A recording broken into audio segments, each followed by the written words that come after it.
Hi there, Karen Flaherty from Living by Human Design. Hope you're doing well today. In today's Human Design Weather, we're going to be talking about the Gate 46, which is called the love of the flesh or persistence and determination. So the sun in Gate 46 started this morning, September 21st, and it goes until September 26th. We've also got the Earth in the Gate 25, which is the love of spirit. So these are two of the love gates, and this gives us the vessel of love, which occurs 4 times in the human design or in the year. 25 comes off here, off the G center, and the 46 comes off the bottom of the G center. So they're both love gates. The 25 is love of spirit, and the 46 is the love of the flesh. And we'll talk more about it, but it's about vitality and loving your life and loving your loving physicality of life and just kind of being in love with the way we get to be physical in this life. So we start the week with continued definition in the 35-36, which gives us the throat energy and the solar plexus energy or emotional energy. And that goes away by the 23rd, and then there'll be no transit definition. As you can see over here, Mercury is still retrograde, and it'll be retrograde until October 1st. Okay, so with the Sun in Gate 46, which is called the love of the flesh, as one of the love gates in the I Ching, it's also called pushing upward or the determination of the self in the original I Ching, and this means generally, we describe it as good fortune that may be perceived as the result of serendipity, but it derives from effort and dedication. And so this is the kind of energy where people make it look easy to do what they're doing, but it's really kind of difficult. It's like the little duck on the pond where their legs are paddling really quickly, but on the top, it looks like everything's gliding along easily. So it looks like things like people get lucky, or they have these things that happen to them that are serendipitous. And it's not really that. It's that they've been working hard for a long time. They're determined, they're persistent, and they get it done. But it is about, kind of being in the love of life and loving the vitality and being healthy and being, somebody who's active generally. It's that kind of energy, full of the energy of life. It's a really vital kind of energy. So not surprisingly, the incarnation crosses this week are the cross of the vessel of love, serendipity, and healing. And then in the Gate 25, we've got the love of the spirit. And this is more of an innocent kind of energy. It's definitely of the spirit. It's innocence or the spirit of the self in the original I Ching. And this is the perfection of action through uncontrived and spontaneous nature, where you're helping things to happen just because you think it's the right thing to do and you want to help yourself or other people. And it's definitely got a spiritual side to it. So in the Gene Keys, constriction is the shadow, acceptance is the gift, and universal love is the CD. So when we go to the Gene Key 46, Richard says in this graphic, if you take life less seriously and remain open-hearted and open-minded, you may experience the delight for yourself as it spreads further and deeper into your life. So his whole thing, he has the shadow of seriousness here in the gate for the Gene Key 46, and the gift is delight, and the CD is ecstasy. What he means there is just generally that too many of us take life too seriously. That if we become more open-hearted and open-minded, as he said, that we can be in a position to allow basically the flow of life to occur, because this energy is definitely about the flow of life and allowing life to happen. And by taking it less seriously, we can then be that open-hearted and open-minded and allow things to happen in a way that is good for us and good for everybody around us. And then have a delight. We think of delight as, at least I do, think of it as like child's delight, right? Or wonder, or or doing something that you really enjoy doing, like being in nature or playing with a dog or playing with a child or things like that. And those are the kinds of things that can create that delight. But he says we can really be in that delight most of the time if we're more conscious of it, right? If we can get to the point where we're more conscious of being playful and delighted and in awe, right? In wonder, and really enjoying life and being surprised by the next thing that happens, right? Like one of my favorite Abraham Hicks quotes is, we would begin by saying every morning, I'm not ever going to get it done. I'm an eternally expanding being, and I'm doing great where I am. And I'm so eager for what's coming next, right? And so you're in this energy of anticipation where you know things are going to happen. You trust the universe has your back, it's on your side, and that you basically you get to choose the steps, but you'll choose based on what comes to you as opposed to pushing for things to happen. It's really that kind of energy. He also says living without knowledge or memory of the love of the higher planes means that you can only take life too seriously. So, it's basically, I mean, if you just look at life and you think this is all there is, then of course you would be serious about it. And of course you would be depressed and worried about where the next dollar is coming from and worried about where the next meal is coming from and all of that. And, a lot of us have been there, and it's not fun to be there. But it's also not the only thing there is. I mean, how can people be happy in places where there's very little to be had? But we have a lot to be grateful for, right? Knowing that there's another plane, knowing that there's something besides what's just on Earth, is hopeful, right? Is hopeful. It helps us to be hopeful. He also says, luck is what happens when you stop interfering with life. And again, this is where you get open-hearted, get open-minded, let life happen, and see where the road takes you, where the serendipity occurs, where the luck occurs, whatever you want to call it. But if you're not so head down, serious, and worried about where everything is coming from next, you might get that feeling of serendipity also when things just happen. You think it's a coincidence, but it's not. And he also says only ecstasy can silence the mind. Only ecstasy can solve the problems of the world, and only ecstasy can lead to world peace and universal love, which is pretty profound, right? And I don't need to get into that too much, but everybody who's ever been in ecstasy for even a moment knows that it's a place where the mind is quiet, right? Where there's not a lot of thinking going on. And so, however you get there, I'm not saying there's only one way, but however you get there, that will silence the mind, and that will give us the opportunity to raise our frequency and raise the consciousness, raise our consciousness, raise perhaps other people's consciousness, and become and get to the point where we can solve some problems at least. So we've got a number of people this week who are, it's, the Rhino Crest. It's that vessel of love, energy, and serendipity and healing. So these are all people who are, well known. Obviously, they're all personalities. But we do have another couple, Michael Douglas and Catherine Zeta-Jones, who happen to share the same sun sign, the Sun Gate 46. And it's also Bruce Springsteen, H.G. Wells, Linda McCartney, Amaji, the hugging saint, if you've ever heard of her. She's actually a reflector, but she is born in the vessel of love, and it just goes around hugging people at all kinds of venues. Bill Murray, George Gershwin, Serena Williams, who we're going to be talking about, John Coltrane, Olivia Newton-John, who just passed away recently. Okay, so Serena Williams, I follow tennis somewhat. I'm not a huge tennis player, but I had to put her in here since she just announced her, in quotes, retirement, or as she calls it, her evolution. So she finished up at the U.S. Open around Labor Day, and with her final matches, and she was feted quite a bit. There are awards and ceremonies and all kinds of memories that were brought up during that period. So she was born September 26, 1981 in Saginaw, Michigan. Shortly thereafter, they moved to California and then eventually to Florida for the tennis camps. She's a projector with a 6'3" profile. She is the left angle cross of healing.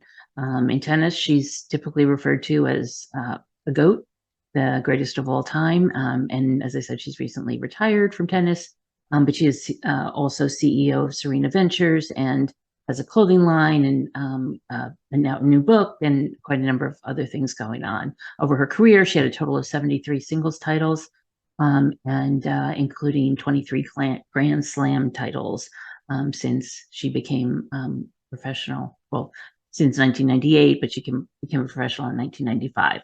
So we're talking about 25 years of tournaments and matches and training and all this going on with a 2 energy center projector. It's almost hard to imagine what she has done to get there.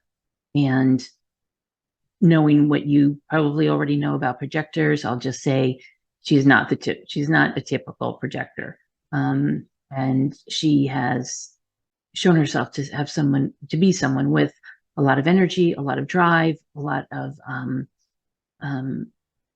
curiosity in the one channel that she has, which is right up here from between the ajna and the throat. It's the channel of curiosity, the seeker. The 56 is the storyteller, and the 11 is the gate of ideas.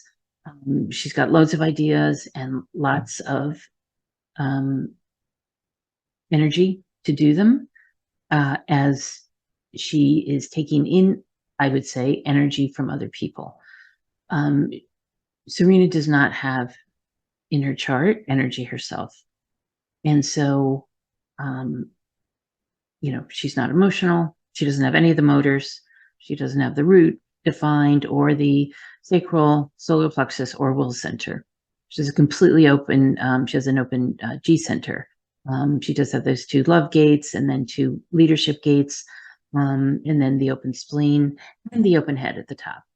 But what I will say, and this is unique for her, her father, who was her coach and teacher, and because she was homeschooled her entire life, they were raised as Jehovah's Witnesses, and her mother and her father homeschooled and were the trainers in tennis for her.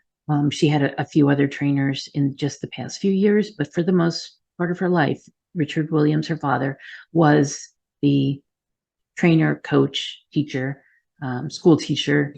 He played all the roles for her, and he had 8 centers defined. Everything except for the spleen in his chart is defined. And so I'll just suggest that being in his energy for all that time, along with Venus, who also is, she is a generator, but she has 2 centers defined. She has Venus just has the G center and the sacral defined. So that makes her a generator.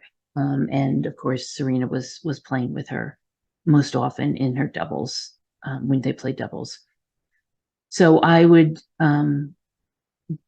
just gently say that Serena was picking up energy from a lot of other people and amplifying it. She was conditioned, basically, from a very early age. They were picking up tennis rackets at 2 and 3 years old.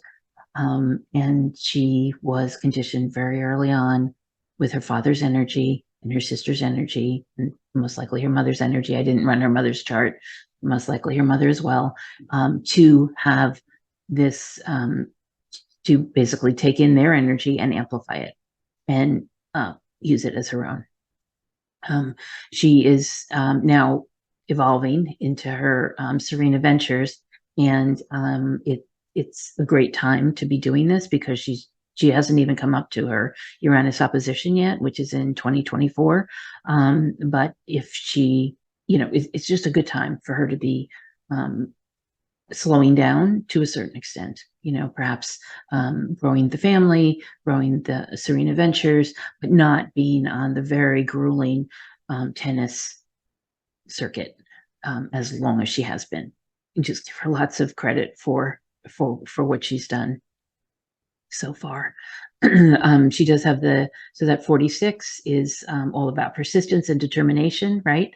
And it's about vitality and loving life and being very physical and loving the physicality of it. And so that drives her. And the 25 is the love of spirit. 14 is all about money. The 26 is about integrity and closing the deal if if you're into that, and she will be with her ventures. Obviously, she's become a wonderful businesswoman. She does have that 32 in her chart, and the 32 is down in Pluto. 32 is all about having a business, um, having a durable business, and having it succeed. She has the 48, which is all about wanting to get to the bottom of things and really training hard for things. She does have the gate of intuition, which is lovely. Um, and I'll just say that there were other, I actually heard Kim Gould talk about Serena's chart recently. Kim has a different take on it because she's very much into the other planets that can affect the chart and the transits, and as we are mentioning also. But her take is that there were certain other dwarf planets that had an influence on Serena's chart. They didn't change the chart, but they do have an influence on it. And some of them would have given her some sacral energy, G energy, and some will center energy. The one channel she does have is this 1156, which is the channel of curiosity, gives her defined ajna and defined throat, so that she can speak when she is spoken to. Her Chiron is in the 23. So when she gets to be 50 years old, around that time, she'll be and takes on the role model part of her profile. She will be someone who's here to articulate something very unusual. And she's been doing that for a while now with her businesses and in tennis. She's taken on a role. She's really taken on that role model already, I would say, because she has put up with so much negativity around being a woman, being in tennis, being Black, being very muscular, taking on all the stereotypes that women's tennis has had over the years, where there were so many people who were, almost everybody was white, almost everybody was demure, or well toned perhaps, but much less muscular than Serena and Venus, the women who are now coming after them, right? Most of the women now who are playing are just as muscular as the men. There's nothing wrong with that. It certainly helps the game. And why wouldn't you be if that will help you to win? So she really changed. She very much had a powerful persona within tennis. And I'll repeat what Kim was saying, that she basically used tennis to get her points across. So that's curiosity, and the seeker and the storyteller has articulated through tennis to this point, and now she'll move into business, which she really loves doing. She loves the business part of it. She loves having the businesses. She loves waking up and working on the business. Not so much with the tennis. She actually has said previously that she's not so crazy about the training. She's not so crazy about getting up in the morning and having to, get on the court.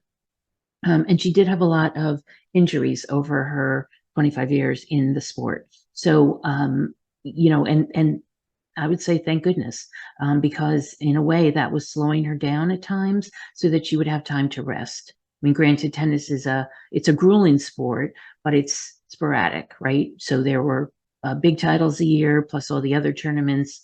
I mean, she was on the road quite a bit. You have to be on the road quite a bit to win those 73 titles that she won and be the greatest of all time. But what she did was she would be able to take breaks in between.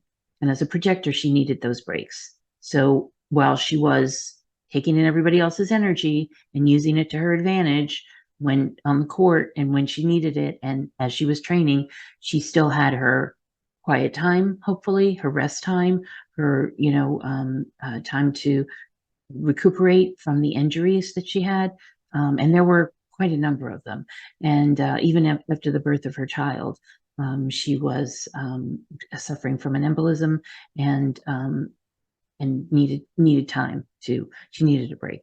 So with all that openness, she does take in a lot of energy from other people, and uses it as she's learned to become very wise about how to use that energy and how to make the most of it, basically. So that's Serena's chart. Happy birthday, Serena. she'll be 41, and it's a great time for a projector to slow down and do, even though it might not seem like she's slowing down, it might seem like she's just moving on and evolving, as she said. It will be hopefully a lot less stressful, a lot less stressful on her body. So I hope you have a great week. Be aware of your vitality. Be aware of what's going on with you, the love of the body, the love of whether it's sports or getting out and doing something different that you may not usually do, or not. Either way, I hope you have a great week. Take care. See you soon.